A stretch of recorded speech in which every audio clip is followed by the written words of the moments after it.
POK Bharat की भाषा में पाकिस्तान ऑक्यूपाई कश्मीर, पाकिस्तान की भाषा में आज़ाद कश्मीर और POK में रहने वाले लोगों के लिए गुलाम कश्मीर। दोस्तों नमस्कार, मैं हूं विनय बोराना और आप देख रहे हैं आपका अपना चैनल हिंदबाग टीवी। आज हमारा टॉपिक है पाकिस्तान ऑक्यूपाई कश्मीर। भारतीय जनता पार्टी शुरू से ही पाकिस्तान के अवैध कश्मीर पर कब्जा को हटाने की बात करती रही है। जब से पोजीशन में आई है तो कश्मीर में यही बात करती रही है। 2019 में भारतीय जनता पार्टी ने कश्मीर से 370 धारा हटा दी है। उसके कारण पूरे भारतवर्षियों को लगता है कि कश्मीर हमारा है और नरेंद्र मोदी ने है जो वहाँ पे जो डेवलपमेंट के जो काम किए हैं और जो सुधार के काम किए हैं, जो बड़े बड़े प्रोजेक्ट काम चल रहे हैं, उससे कश्मीर की जनता को बहुत ही है जो सुकून मिल रहा है और वो अपने भविष्य को देखकर बड़े खुश हो रहे हैं कि हमारा भविष्य सुरक्षित होगा। पाकिस्तान ने 370 धारा हटाने के बाद भारत से सारे व्यापारिक संबंध खत्म कर दिए। वैसे ही नोटबंदी के बाद पाकिस्तान की तो अर्थव्यवस्था की कमर टूट ही चुकी थी और जब से व्यापार पर प्रतिबंध लगाया है तो पाकिस्तान है जो आज कंगाली और भूखमरी के मुहाने खड़ा है। फिर भी कुत्ते की पूंछ है जो सीधी नहीं होती है, वो तो सबको पता है। कश्मीर का इतिहास भारत के इतिहास के साथ साथ चलता है, अलग से नहीं चलता है। ऋषि कश्यप ने है जो कश्मीर पर साधना की थी, कश्मीर के प्रथम राजा थे, उससे पहले भी राजा हुए होंगे। सदियों से यहाँ पे भारत के साथ साथ विकास होता रहा और सदियों से ही लोग कश्मीर को भारत का स्वर्ग ही मानते रहे हैं। भारत के कश्मीर पर जो राज करने वाले राजा हैं उनका इतिहास भारत के इतिहास से अलग नहीं है। चंद्रगुप्त मौर्य के शासन से पहले से ही तुर्कमेनिस्तान, उज्बेकिस्तान, आज का अफगानिस्तान, कजाकिस्तान, ये कश्मीर के हिस्से रहे हैं। कैस्पियन सागर भी है जो कश्मीर के राजाओं के अंतर्गत रहा है। आर्य प्रदेश जैसा कि आज उसको अफगानिस्तान कहा गया है, उसका सम्राट कनिष्क जो कि सनातन धर्म का था, बाद में बौद्ध बन गया। बौद्ध धर्म भी सनातन धर्म ही है। उसके साम्राज्य में कश्मीर भी आता था, तिब्बत भी आता था। ये तमाम जो आज मुस्लिम देश है, कजाकिस्तान, उज्बेकिस्तान, तुर्कमेनिस्तान, कजाकिस्तान, ये भी आते थे। उसके बाद में ललितादित्य नामक सम्राट ने है जो कश्मीर का विकास किया था। और सम्राट अशोक को कौन नहीं जानता है, उसने तो श्रीनगर की स्थापना की थी। 13वीं शताब्दी में मौलाना और कई ऐसे मुसलमान ग्रुप आए जो अपना धर्म का प्रसार और प्रचार करने लगे।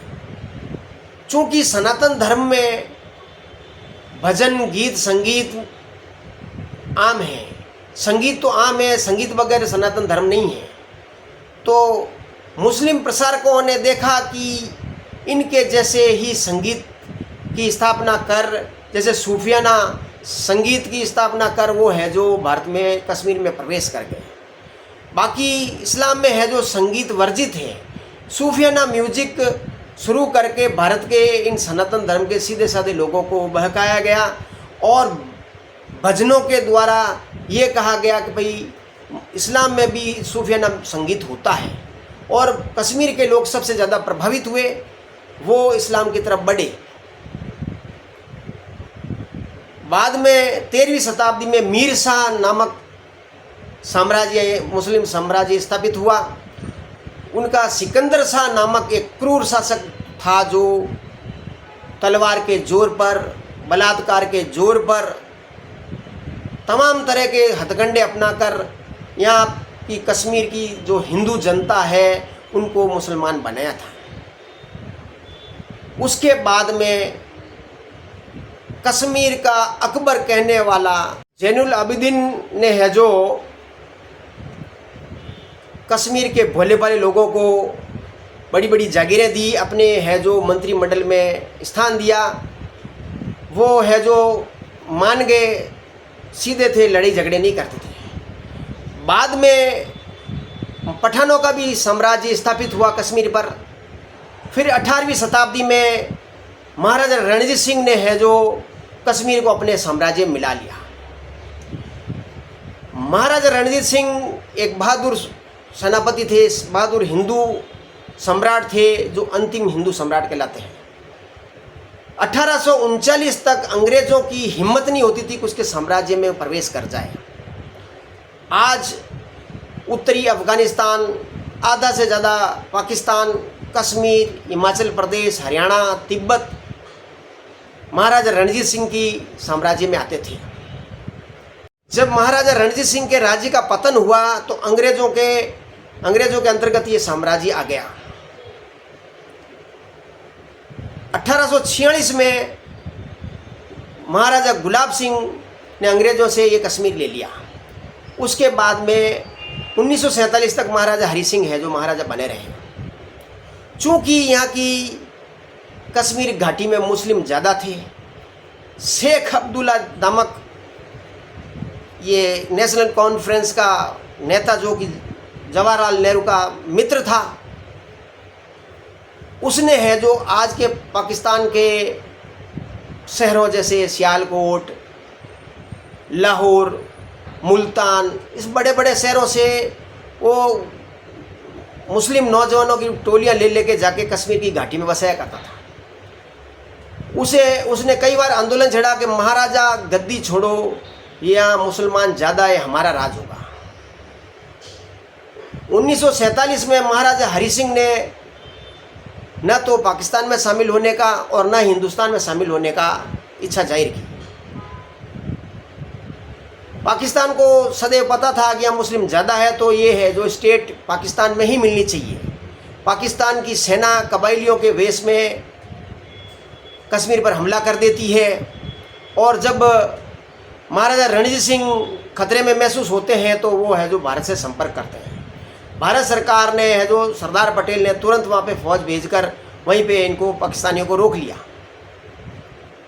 और उसके बाद में जो स्थानीय राजनीति शुरू होती है, वो राजनीति बढ़ते 370 धारा, 35A धारा के तहत ये काम चलता रहा। 35A धारा इतनी खतरनाक धारा है जिसके अंतर्गत ये है कि कश्मीर का जो नौजवान या जो भी व्यक्ति पाकिस्तान के व्यक्ति से जो शादी करेगा उसको भारत की नागरिकता मिल जाएगी, और 370 धारा के कारण भारत का कोई भी व्यक्ति को वहाँ पे कोई अधिकार कश्मीर में नहीं मिलेगा।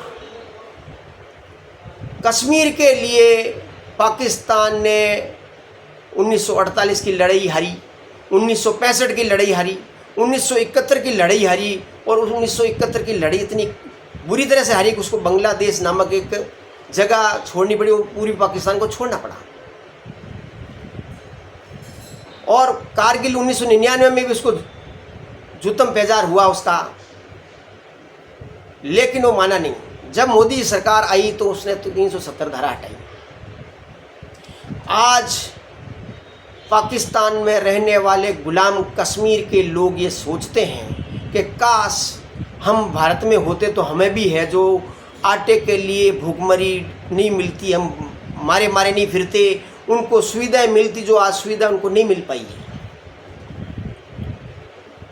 तो वो उन्होंने आंदोलन छेड़ दिया कि वो या तो पाकिस्तान की सरकार उनकी रहने के लिए, खाने के लिए सस्ता प्रबंधन करे, सुख सुविधाएं दे, अदरवाइज वो भारत में मिलना चाहेंगे। और समय समय पर भाजपा के लोग हैं जो पीओके की एक ज़मीन पर अपना भारत का अधिकार मानते हैं, तो उनको जोश आता है और वो आंदोलन करते हैं। और ऐसा पाकिस्तान में किसी के भी हिम्मत नहीं होती कि वो पाकिस्तान की फ़ौज पर, सेना पर है जो जनता टूट पड़े। यहाँ पे है जो पीओके में जनता है जो पाकिस्तान की फ़ौज पर टूट पड़ी है, और वो आज़ादी की मांग लगा रही है और कह रही है कि हमें भारत में सम्मिलित किया जाए, हम भारत के नागरिक हैं। अभी आज ये 2024 का इलेक्शन का दौर चल रहा है। माननीय प्रधानमंत्री श्री नरेंद्र मोदी और गृह मंत्री अमित शाह और राजनाथ सिंह बार बार ये कह रहे हैं कि पीओके लेकर रहेंगे, एक एक इंच ज़मीन नहीं छोड़ेंगे, तो उनको जोश आता है। और ये हमें मालूम है इलेक्शन के बाद पीओके भारत में आएगा, बिना एक गोली चलाए चुपचाप पाकिस्तान की सेना वहाँ से निकल जाएगी। जय हिंद।